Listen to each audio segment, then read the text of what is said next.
All right. Hello. Thanks for checking out another video. If you are, if not, then it's me looking at these videos in about 50 years from now, thinking, what was I doing? Today, this video is going to be on meeting somebody who was actually very surprising to me. Actually, was a good kid. Good old Justin Bieber. Yep. I know there's a lot of negative news about the kid, and I know that he went through a rough patch. Now, I mean, I'm not really sure what he's doing now, but it seems like he's straightened up a lot. But I just want to tell you what I know from when I met him, from my experiences. All that other stuff I don't know anything about. I wasn't there. I can't talk about it. But what I can talk about is when you were, let's say you're 17 years old, you're 18 years old, and you got a new iPhone, the iPhone 10 plus 3200 gigs and whatever. Or you got a pair of new shoes, the new Yeezys, the new Jordans, the new Adidas, whatever it was, and you went to school. You felt like the man. You felt like you were untouchable. You were, it's just your mommy or your daddy bought you an iPad for Christmas, but you're one of the only kids in school with that iPad. You walk around the school like, you're the man because you got something nobody else has, or let's say daddy gets a good job and he's dropping you off at school every day in a Lamborghini or a Rolls Royce. You feel good. People are like, damn, dude, that's awesome. And when you're a kid, it builds up your image, and you start to really think that that's your Rolls Royce. Yeah, daddy got the job and everything else, but you're like, that's my Rolls Royce. That's my iPad. So you actually went out and bought it for yourself for Christmas. You spent $2,000 on it when you're working at Burger King making, $7 an hour. So this goes to your head when you're a kid. It goes to every kid's head. I mean, I've seen it all through my childhood. I changed schools a lot. I met different people. The kids that had money or grew up in a good home or, had cars. When they turned 16, mommy bought them a car, daddy bought them a car. We didn't have that luxury. Our neighborhood, our, kids in my school, if you got a car, it was something somebody gave you that was broken down. You had to fix it yourself. I bought my first car. So, those kind of things really affect you as a child. I mean, it goes to your head. You're driving to school every day in a brand new Mustang. You're like, yeah, I got a Mustang. You don't have a Mustang. Mommy and daddy have a Mustang that lets you drive it. I got the new iPad 22. You don't have it. Now, if you went out and you worked, you mowed yards and you worked at Burger King and Taco Bell, triple shifts, and you bought your own car, much respect. I respect you for that. If you bought your own iPad, I respect you for that. You worked hard, you earned it yourself, then yeah, you walk around school and say, this is mine. But as long as mommy and daddy are giving you your stuff, it's not yours. But you let that go to your head. This is my point. Even though those little things, Justin Bieber, it was his car. It was his Lamborghini. It was his Ferrari because he did something on YouTube. He didn't come from a rich family. He did something on YouTube, got noticed. From there, blew up, and bam, bam, bam, bam. Next thing you know, he's buying Rolls Royces, Lamborghinis, Ferraris. And yeah, it went to his head a little bit. Maybe he got a little crazy speeding down the street. When you were a kid, 17 years old, and you're riding your bike through people's yards and people are telling you to stop, you didn't care. You were untouchable. You were on your new BMX 2200. So yes, he did go out of control, but he was a kid.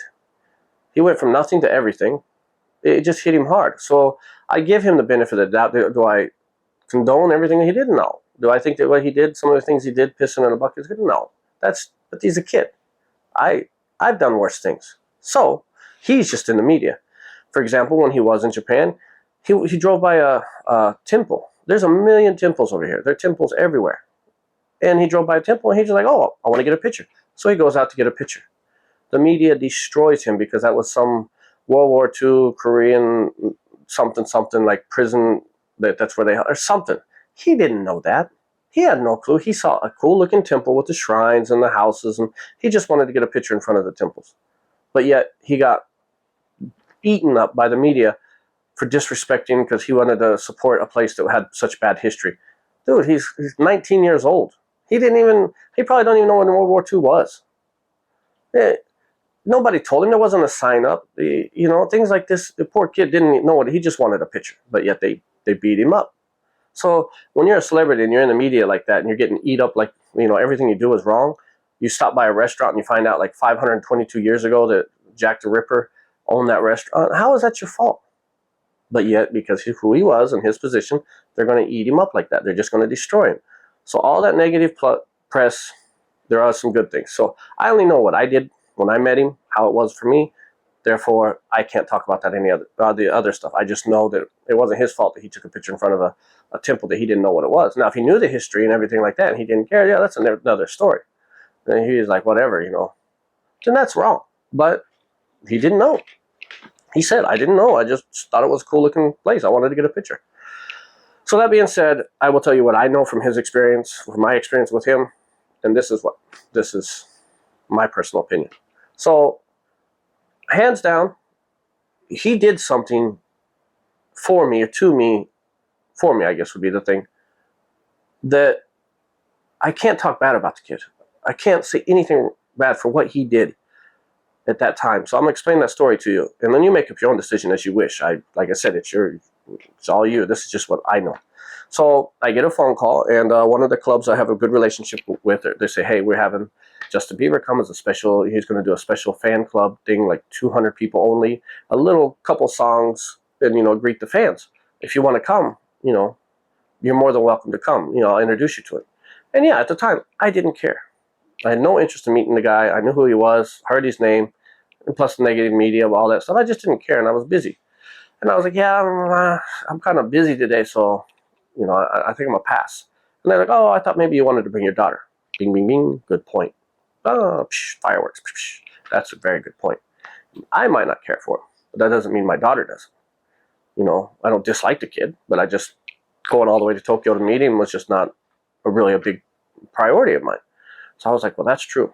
So I called up my ex-wife, and I'm like, hey, you think, Ayana would want to meet Justin Bieber? And she was like, well, I don't know if she really knows who he is. She was still like 5 years old, 4 or 5, but she does, love artists, and it'd be something in the future. It'd be a good, picture to have for the future when she gets older. I'm like, yeah, that's right. All right. So I was like, I'm going to pick her up. So I went and picked her up. And, I told her, hey, we're going to meet Justin Bieber today, blah, blah, blah. And she was just like, okay. And I showed her pictures, and I played some of his music, and she was like, she kind of knew, and she loves music. So, and we get to the venue, and we go upstairs, and there's, long lines. People are doing all this. So they're like, Bachi, just please hold on a second, and, we'll introduce you last so he has more time to talk to you, kind of thing. I'm like, no problem. So I'm sitting there, and I'm talking to people I know, and, just I'm having fun. And he's taking pictures with fans, like they're waiting in lines. He's got a little area set up to take pictures with you. And I took a baseball player with me as well. He didn't care either, but we were together already that day. So I was like, hey, look, I'm going to take my daughter. You can join. He was like, yeah, whatever. So we're there, and, finally all the people move away. And they're like, all right, Bachi, your turn. So I go in there, and, and he was like, oh, nice to meet you. I'm like, yeah, nice to meet you. And the people are like, oh, this is Bachi. This is the person I was telling you about, blah, blah, blah, blah, blah, blah. He's like, oh, yeah, I heard a lot about you, Yeah, great. Yeah, let's get a picture. I got to go on stage in a minute, but, And so we took a picture, and I'll post a picture of one of these areas. And, we talked for maybe 15, 20 seconds. Just, thanks for coming, extremely polite, extremely, genuine. But he was extremely, extremely noticeable of my daughter. He was, talking to her, and it's like, thank you for coming. You're so beautiful. And he was just, and you can tell he loves kids. You could tell he's got little brothers and sisters, or, they're a tight family. I don't know much about him, but I knew that he had a tight family. Maybe his brother or sister or whatever are close. So they're like, Justin, we got to go scheduling, blah, blah, blah. We're running late. So they take him and they push him out, and he goes into where the stage area is. And he is a good, say, 15 yards away from me. 15 yards, I would say. I mean, he's there, and I'm still back by where the picture area was. And I'm talking to the people. And my daughter, she sees him, and she's just like, and what she was doing was waving goodbye. She was just like, and he's getting his stuff ready. He's putting his guitar on, and he looks back, and he sees her, and they're trying to push him out. They're like, okay, let's go. And he's like, stop it. And he yells at his people, not like an angry yell. He's like, stop. It's my show. I'll go out there when I'm ready. Give me a minute. Let me get ready. Stop pushing me. I don't care about the schedule. I don't care about the time. I will make up the time for them. He wasn't saying he didn't care if he was late. He said he would make up the time at the end. He was like, we can go over my performing time. If I run in late, I'll make it up. Hold on. And so, I saw him doing it, and I was like, that was cool. He didn't say that he's, to cut the show short. He just said he'll make it up. But what he did was he stopped everybody, and he walked back to my daughter. He walked all the way 15, 20 yards back to my daughter, because she was, and he gave her a high five. And he said, "Thank you for coming, sweetie. I'm really glad. I hope you enjoy the show. Why don't you come up here to the back area, the best seat? Come on." And I'm like, and of course the promoter people, they're like, "Well, just go." So he takes us to like the back area right behind where he's performing at, right there. He's like, "Just right here, enjoy the show." And he thought my daughter wanted a high five because she had her hand up. She was just waving. I mean, that was her way of saying bye, kind of thing. But he stopped the show. He stopped everything, told his staff to stop, shut everything down for that 35 seconds to walk back to my daughter, give her a high five, tell her, "Thanks for coming, sweetie. Why don't you come up and get a good view of this stage so you don't have to, you won't miss it. You won't be behind everybody because you're short." And he brought her to the front. And he doesn't know me. He doesn't know her.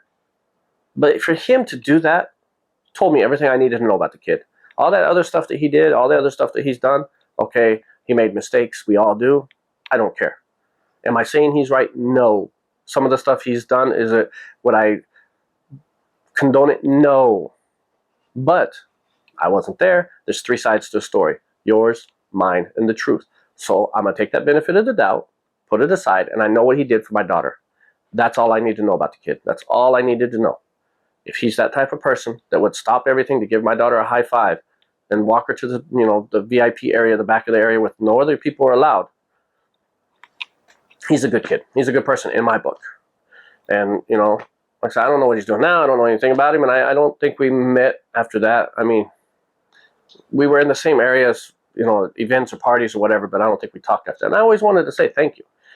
And, I told my friends that are close to him, I was like, "Hey, if he ever comes, give me a heads up. I want to, just say thank you." Yeah, he might not remember. He might be like, "What are you talking about, dude?" Or he might be like, "Oh, yeah, I remember." I don't care. The fact is, he did something for my daughter, made her feel special, and he didn't care about anything else around him at the time. It was just the high-fiving my daughter. So I thought that was cool. You might say, "Oh, well, that doesn't matter to me," or "Who cares? It's just a high five." That's to each his their own. I don't care. But because of that, I have no bad blood with Justin Bieber. I can say nothing bad about the man. He made mistakes. I made mistakes. I'm glad he's happy. He's doing great. Props to him. So that's my story about Justin Bieber. I hope you enjoyed it. So he's a good guy in my book. All right, I'll talk to you later.